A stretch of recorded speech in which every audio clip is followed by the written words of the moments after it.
If you bought lights, you will need to remove the bumper shell to attach the universal light trim to the bumper.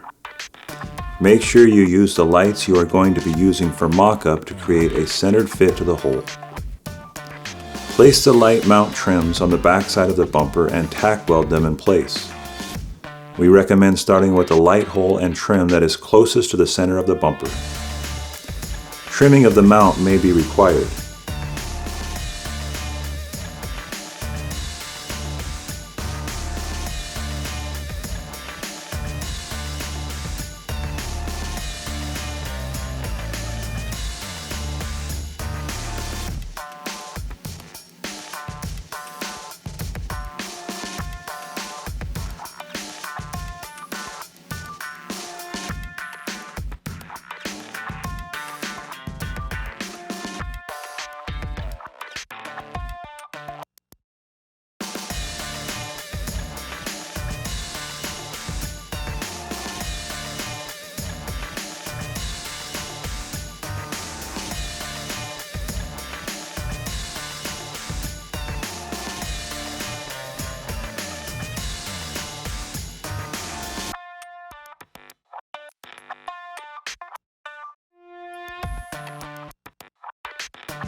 Once you have the light trim pieces tacked in, place your lights in the light holes to confirm fit prior to final welding.